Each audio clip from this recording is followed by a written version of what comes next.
체코 프라하 출신의 작가 카프카의 성에서 주인공 K는 성 안으로 들어가려고 시도합니다. 이 카프카가 말하는 성은 인간이 도달하고 싶어하는 그런 궁극적인 자리, 또 우리가 인정받는 그런 공간을 상징을 합니다. 결국 K는 성 안으로 들어가지 못합니다. 들어갈 것 같은데, 보일 것 같은데 또 보이지 않고, 들어갈 수 있을 것 같은데 결국은 들어가지 못합니다. 그 부분을 카프카는 이렇게 묘사합니다.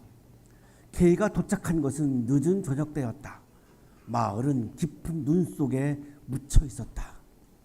볼 것 같지만 보이지 않고, 들어갈 수 있을 것 같지만 들어가지 못함을 이렇게 묘사를 하고 있습니다.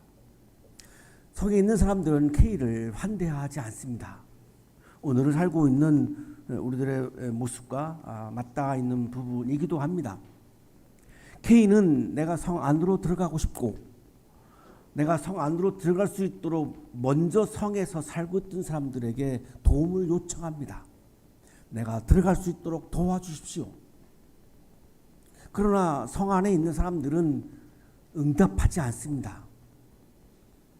K의 요청에 대해서 아주 무관심합니다. 환대하지 않습니다. 결국 K의 요청은 응답받지 못하니까 허공을 맴도는 소음으로 끝나버립니다. 성은 점점 더 멀어지고 성 안의 사람들은 이렇게 말합니다. 당신은 성에서 온 사람도 아니고 마을 사람도 아니지요. 그러니 아무것도 아닌 사람입니다. 당신은 우리와 아무런 관계가 없는 사람입니다. 왜 우리에게 요청을 합니까? 우리는 응답하지 않습니다. 우리는 당신을 환대하지 않습니다. 이유는 아무런 관계가 없지 않습니까? 당신과 우리가 무슨 상관이 있단 말입니까? 우리도 신앙인으로서 하나님께 도달하고 싶어 합니다. 우리 모두는 하나님과 닿고 싶어 하죠. 하나님께 기도하죠. 하나님께 닿고 싶어서, 하나님의 응답을 받고 싶어서 하나님께 요청합니다. 그러나 우리들의 요청이 하나님께 닿지 못하고 허공을 맴도는 소음일 것 같은 생각이 들 때가 많습니다. 하나님과 닿지 못하고 하나님의 응답을 받지 못하면서 우리들의 신앙은 자꾸만 추락을 합니다. 회의가 오기도 하죠. 오늘 본문 이사야 58장에 등장하는 백성들도 역시 우리와 똑같이 영적인 고립감을 겪고 있는 사람들입니다. 주님께서 보시지도 않는데 우리가 무엇 때문에 금식을 합니까? 주님과 우리와 맞닿지 않는데, 우리들의 부르짖음이 주님께 응답이 되지 않는데, 우리들의 요청이 주님께, 하나님께 닿아가지 못하고 응답받지 못하는데 우리가 왜 금식을 합니까? 왜 예배를 드립니까? 왜 기도를 해야 합니까? 심각한 영적 고립감을 토로하고 있습니다. 이 질문에는 하나님을 향한 굉장한 실망과 분노가 담겨 있습니다. 이렇게 부르짖음이 응답으로 이어지지 못하면 우리들의 부르짖음은 허공을 맴돌다가 끝나버리는 소음이 되고 맙니다. 우리들의 부르짖음이 응답으로 이어지지 못하면 우리들의 부르짖음은 살아있는 관계의 언어가 아니라 그냥 소음이 되고 맙니다. 시끄러운 소음입니다.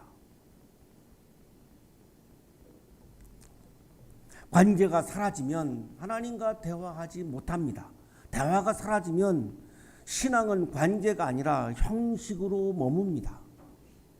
형식적인 신앙, 형식적인 예배, 형식적인 기도, 그거로는 하나님께 닿을 수가 없습니다. 오늘 우리가 드리는 예배가 형식으로 끝날 수도 있고 하나님께 닿는 예배가 될 수도 있습니다. 우리들의 질문은 어떻게 하면, 어떻게 예배드리면, 어떻게 기도하면, 어떻게 금식을 하면 하나님께 닿는 것입니까? 이것이 우리들의 신앙인으로서의 질문이기도 합니다. 오늘의 질문은 이렇습니다. 우리는 하나님을 향해 부르짖고 있습니까? 아니면 자기 자신에게 신앙의 언어를 반복하고 있는 것입니까?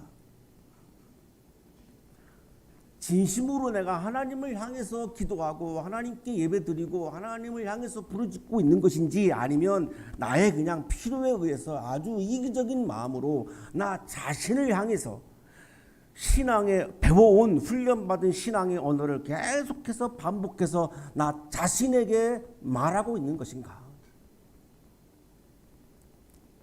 우리들의 부르짖음 앞에서 하나님께서는 침묵하시는 겁니까? 아니면 하나님께서 응답을 하시는데 우리가 듣지를 못하는 것입니까?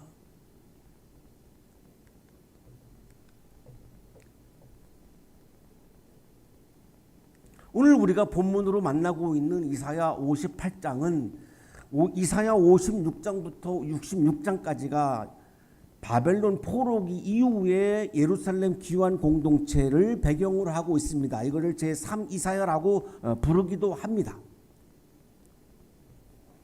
70년 동안 바빌론에서 노예를 살다가 페르시아가 등장하면서 바빌로니아가 물러가고 페르시아의 왕이 보내줘서 예루살렘으로 돌아왔습니다. 그리고 성전을 재건하죠. 그것이 기원전 515년입니다. 왜 성전을 지었을까요? 예배를 드리기 위한 거죠. 그래서 유대인들은 다시금 예루살렘으로 돌아와서 제2의 성전이라고 불리우는 스룹바벨의 성전에서 예배를 드리기 시작합니다.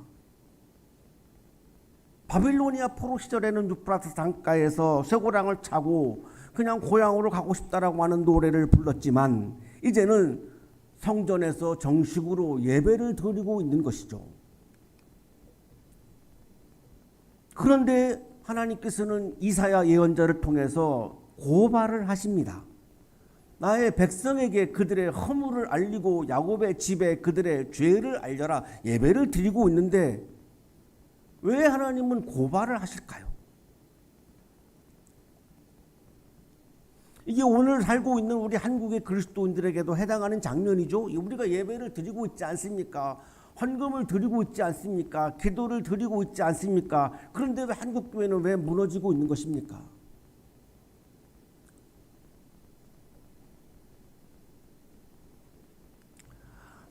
백만 명이 넘는 사람들이 교회를 떠나고 있다라고 하는 통계도 나오고 있는데, 왜 우리가 예배를 멈추지 않는데, 헌금을 멈추지 않는데, 기도를 멈추지 않는데, 봉사를 멈추지 않는데 왜 한국 교회는 무너지고 있는 것입니까?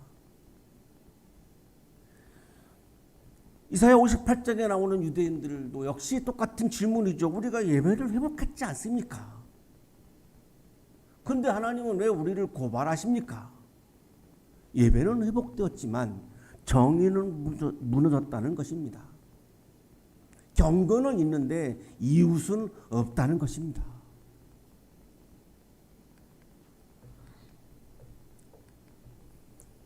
그들이 마치 공의를 행하고 하나님의 규례를 저버리지 않는 민족이나 되듯이, 그들이 마치 공의를 행하고 하나님의 규례를 저버리지 않은 민족이나 되듯이 예배를 드리는 것으로, 기도를 하는 것으로, 헌금을 드리는 것으로, 봉사를 하는 것으로 마치 정의를 행하고 있는 것처럼, 하나님의 말씀을 지키고 있는 것처럼 하고 있지 않는가? 날마다 나를 찾으며 나의 길을 알기를 좋아한다. 나라시, 나를 찾다라고 하는 것은 예배를 상징하는 관용어입니다. 예배를 드리면서 마치 정의를 해가고 있는 것처럼, 예배를 드리면서 마치 하나님을 사랑하는 것처럼 하고 있지 않는가? 그래서 나는 너희들을 고발하지 않을 수가 없다. 열심히 너희들이 하고 있는 예배, 금식, 기도, 이거는 나를 위한 종교행위가 아니라 너 자신들을 위한 종교행위가 아니냐. 나를 위한 종교행위가 아니고 너희들 자신들을 위한 종교행위가 아니냐. 그렇다면 그 종교행위는 나하고 관계가 없지 않는가? 나하고 무슨 관계가 있다는 것인가? 여기서 부르짖음은 응답으로 이어지지 못한다는 것을 이사야 예언자는 말하고 있는 겁니다. 하나님과 관계가 없는 예배 행위인데, 하나님과 관계가 없는 기도인데, 하나님과 관계가 없는 부르짖음인데 그것이 하나님께 닿을 리가 없습니다. 하나님과 무관한데, 오로지 이기적으로 나 자신만을 위한 부르짖음인데 그것이 허공을 맴돌다가 끝날 뿐이지 하나님께 닿을 수가 없으니까 하나님의 응답도 경험을 할 수가 없는 것이죠. 이때 유대인들은 이렇게 한탄하죠. 주님께서 보시지도 않는데 우리가 무엇 때문에 금식을 합니까? 주님께서 알아주지도 않는데 우리가 무엇 때문에 고행을 하겠습니까? 영적 고립감을 토로합니다. 유대인들은 1년에 가장 큰 절기 4차례 정도는 반드시 금식을 합니다. 이게 예루살렘 멸망과 관련이 있습니다. 예루살렘이 함락된 날, 예루살렘이 포위된 날, 예루살렘이 완전히 그냥 이렇게 없어져 버린 날, 뭐 등등등등 예루살렘 멸망과 관련된 날짜들을 가지고 기념하기 위해서, 기억하기 위해서 금식을 합니다. 이 금식은 본래 자신을 비우고 자기를 낮추는 행위죠. 근데 너희들은 금식을 하지만 너희들을 낮추고 있지 않지 않는가? 너희들이 하나님이 되고 있지 않는가? 그런데 나하고 무슨 관계가 있다는 것인가? 그 근거가 있다. 너희가 다투고 싸우면서 금식을 하는구나. 자신을 낮추는 것이 금식인데 금식을 하면서 이웃과 싸우고 다툰다? 그게 어떻게 나를 향한 금식이란 말인가? 이렇게 못된 주먹질이나 하려고 금식을 하느냐? 이웃에게 상처를 주고 이웃에게 폭력을 가하고 이웃에게 해를 끼치면서 금식을 한다? 그 금식이 나를 향한 금식이라고? 너희의 목소리를 저 높은 곳에 들리게 할 생각이 있다면, 너희의 부르짖음이 나에게 닿고 싶어 한다면, 너희의 부르짖음이 나의 응답으로 이어지고 싶다면 이런 금식을 해서는 안 된다.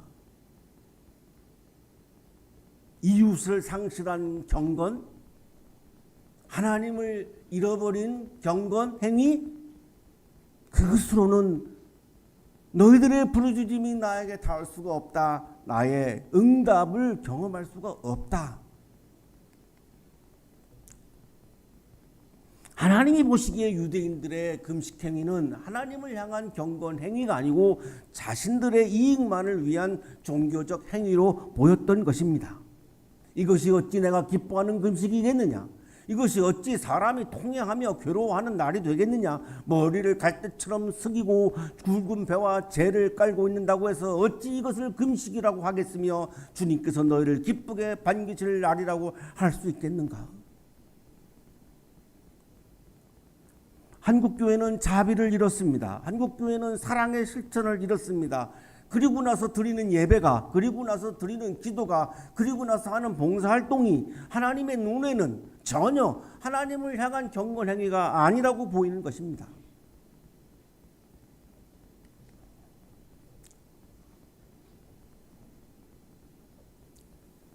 하나님께서는 유대인들을 향해서 하나님을 향한 신앙을 회복하려면 너희들이 이 성전을 짓고 예배를 드리기 시작했고 예배를 회복했는데 그 예배가 하나님과 닿는, 하나님의 응답을 받는 예배가 되려면 너희들의 예배가, 너희들의 기도가, 너희들의 부르짖음이, 너희들의 금식이 이웃을 향한 책임으로 반드시 이어져야 가능하다라고 강조하시는 것입니다.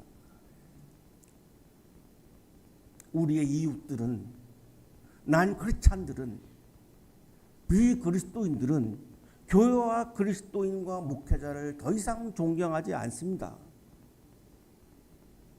이웃을 향한 책임을 상실한 상황이죠. 이웃을 상실한 경건, 이웃을 상실한 금식, 이웃을 상실한 예배, 이웃을 상실한 이 교회 건물로는 하나님께 닿는 예배가 될 수 없다는 것입니다. 하나님과 닿지 않는 예배를 수없이 드리는데 한국교회가 어떻게 안 무너질 수 있겠습니까?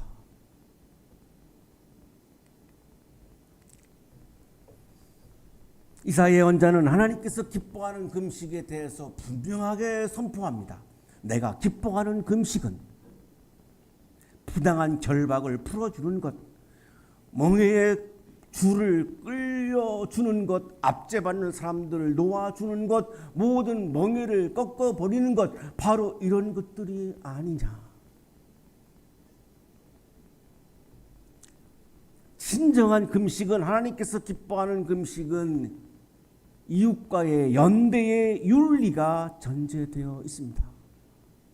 이웃을 상실한 금식은, 연대를 상실한 금식은, 이기적인 마음으로 하는 금식은 하나님을 향한 금식이 아니고 하나님께 닿을 수 없는 금식이고 하나님의 요청도 경험할 수 없음을 분명히 선포합니다.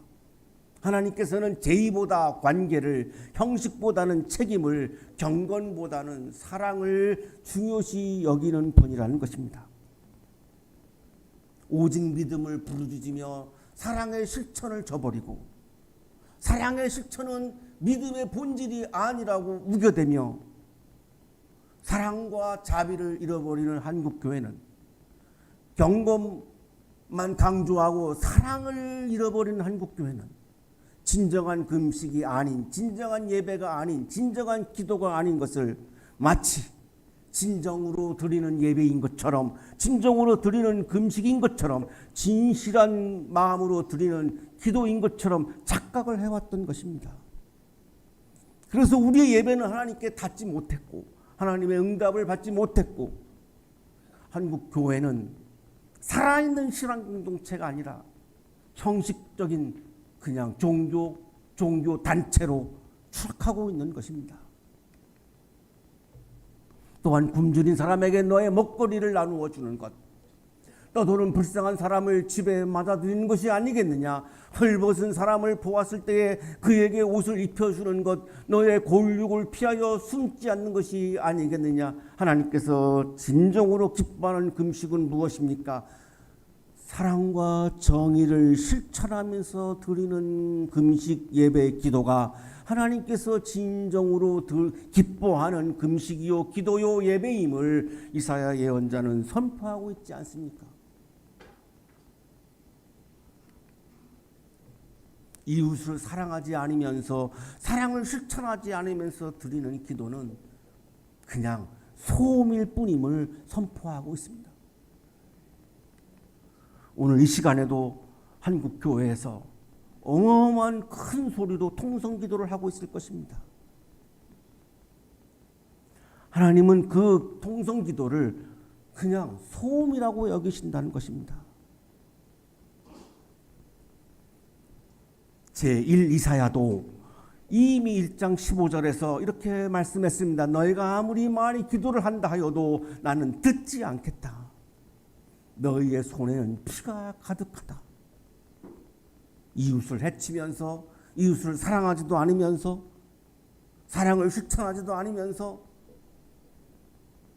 자기만 아는 그런 이기적인 마음으로 예배당에 나와서 지금 이 시간 뜨겁게 통성 기도할 때에 하나님이 하시는 말씀입니다. 듣지 않겠다고. 그만하라고.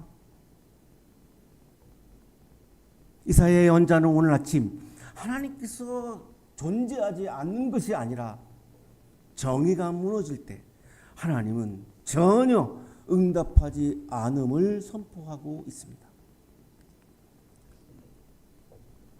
드디어 하나님께서 응답하시는 금식, 하나님께서 응답하시는 예배, 하나님께서 응답하시는 기도를 말씀하십니다.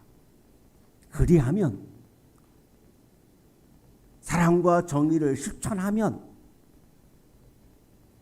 이웃을 향하여 사랑을 실천하면, 그리하면 내 빛이 새벽 햇살처럼 비칠 것이며 내 상처가 빨리 나을 것이다. 내 의를 드러내실 분이 내 앞에 가실 것이며 주님의 영광이 내 뒤에서 호위할 것이다. 참된 금식을 회복하는 자리에서 하나님께서는 반드시 응답하신다는 것입니다. 내 빛이 비추어지고 상처가 낫고, 여기서 말씀하시는 빛과 치유는 구원을 상징하는 단어입니다. 하나님은 안기시지 않습니다. 침묵하시지 않습니다. 정의가 회복되는 자리에서, 사랑이 회복되는 자리에서 응답하시는 분이라는 것입니다. 그러나 사랑과 정의가 없는 자리에서 드리는 기도는, 부르짖음은 전혀 응답하지 않으시는 것이지 침묵하시는 분이 아니라는 것입니다. 그때 내가 주님을 부르면, 사랑과 정의가 회복된 자리에서, 자비와 정의가 회복된 자리에서 주님을 부르짖으면 주님께서 응답하실 것이다. 내가 부르짖을 때 주님께서 내가 여기에 있다고 대답하실 것이다. 내가 나의 나라에서 무거운 멍에와 온갖 폭력과 폭언을 없애버린다면,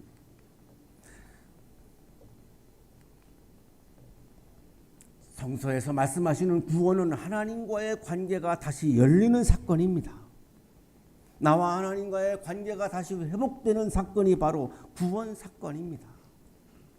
하나님과의 관계가 회복되는 것은 우리들의 부르짖음이 하나님의 응답으로 이어져야만 하나님과 나의 관계가 회복되어집니다. 지속되어집니다. 그것이 구원입니다. 그 구원을 향한 경험은 자비와 정의가 회복되는 자리에서만 가능함을 이사야 예언자는 강조하고 있습니다.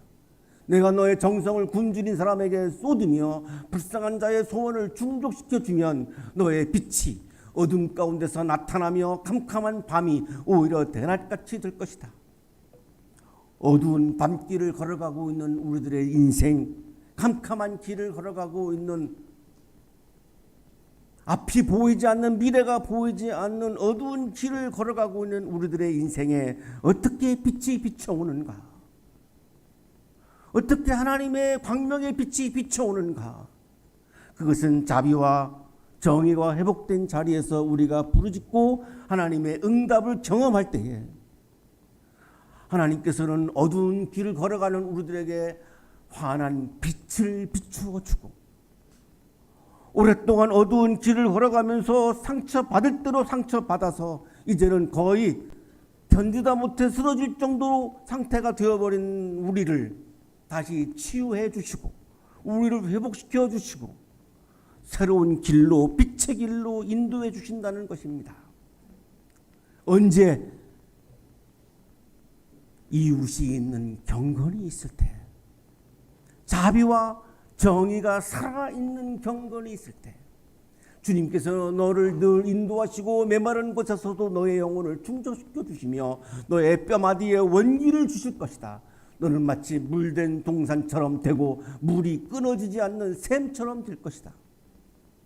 자비와 정의가 회복되어져 있는 부르짖음과 하나님의 응답이 만나는 자리에서는 하나님께서 우리들의 영혼을 만족시켜 주시고 우리들의 삶에 새 힘을 주신다고 선포합니다. 너의 백성이 해묵은 폐허에서 성읍을 재건하며 대대로 버려두었던 기초를 다시 쌓을 것이다. 사람들은 너를 두고 갈라진 벽을 고친 왕, 길거리를 고쳐 사람이 살 수 있도록 한 왕이라고 부를 것이다. 폐허가 되어버리고 있는 우리들의 삶의 정황들, 많은 것이 무너져 내려버린 우리들의 삶의 상황들, 우리들의 삶의 실존들, 이것이 다시 세워지려면, 이것이 다시 회복되어지려면, 이 무너진 공동체가 다시 회복되어지려면 하나님께서는 개인의 경건을 넘어서 공동체의 정의가 살아나서 정의와 자비에 기초한 금식을 할 때에, 정의와 자비가 기초가 되어 있는 예배를 드릴 때에, 정의와 자비가 기초가 되어 있는 부르짖음을 우리가 기도할 때에 무너진 공동체를 하나님은 다시금 세우신다는 것입니다. 브라이언 스티븐스는 미국의 변호사입니다. 억울하게 사형 선고를 받는 흑인들을 위해서 변론을 했던 변호사입니다. 이분이 이렇게 말했습니다. 자비에는 공격성과 폭력, 권력 남용, 대량 투옥으로 이루어지는 정신적, 육체적 상처를 치유하는 힘이 존재한다. 그는 법정에서만 싸우지 않았습니다. 고통받는 사람들의 삶으로 들어갔습니다. 스티븐슨 변호사에게 자비가 기도였고 정의가 금식이었습니다. 자비가 없는 기도, 정의가 없는 금식은 상상도 할 수 없는 것이었습니다. 그에게는 자비가 기도였고 정의가 금식이었습니다. 스티븐슨의 삶은 오늘날에도 정의와 자비가 만나는 자리에서 하나님의 응답이 시작된다라고 하는 진리를 우리들에게 이분은 삶으로 증언해 주고 있습니다. 이것이 바로 오늘 이사야 58장이 우리들에게 선포하고 있는 참된 금식, 참된 부르짖음, 참된 기도, 참된 예배의 모습입니다. 고통받는 사람들의 곁으로 걸어가는 것. 결국에는 들어가지 못하는 곳으로 끝나버릴 허황된 욕망으로 가득 찬 성. 그냥 꿈속에서 꿈으로 끝나버리는 그런 허황된 성을 바라볼 것이 아니라 우리들의 일상 속에서 고통받는 사람들의 손을 잡기 위해서 그들을 향해서 힘차게 묵묵하게 한결같이 걸어가는 것. 그것이 우리들의 부르짖음이 하나님의 응답을 받을 수 있는 전제이고 그리고 기초입니다. 신학자들에게 몰두하는 희망의 신학에서 칼뱅을 인용하며 이렇게 말합니다. 여기서 그가 말하려고 한 것은 그리스도교적 신앙이 세상을 도피하지 않고 미래를 열망한다는 사실이다. 아파하는 세상을, 아파하는 이웃들을, 힘겨워하는 청년들을 우리가 외면하지 않고 구체적으로 그들의 손을 잡기 위해서 그들을 향해서 힘차게 걸어가는 것, 그것이 신앙의 본질임을 몰두하는 강조합니다. 신앙이란 하나님께서 일하시는 세상, 하나님의 미래가 시작되는 자리로 우리의 발걸음을 옮겨가는 결단이 바로 신앙입니다. 하나님을 믿는다는 것은 닿을 수 없는 상을 그냥 허망하게 바라보는 것이 아니라 하나님께서 이미 임재하신 고통의 자리로 걸어가는 것입니다. 하나님은 우리가 더 크게 기도하기를 기다리는 분이 아닙니다. 더 깊이 사랑하기를 기다리는 분입니다. 사랑과 정의를 실천하며 부르짖을 때에 하나님께서는 응답하시고 우리들의 무너진 공동체를 반드시 회복시켜 주실 것입니다. 사랑하는 안양가족 여러분, 여러분들이 부르짖는 신앙 위에 응답하시는 하나님의 은총이 충만하시기를 간절히 축원합니다.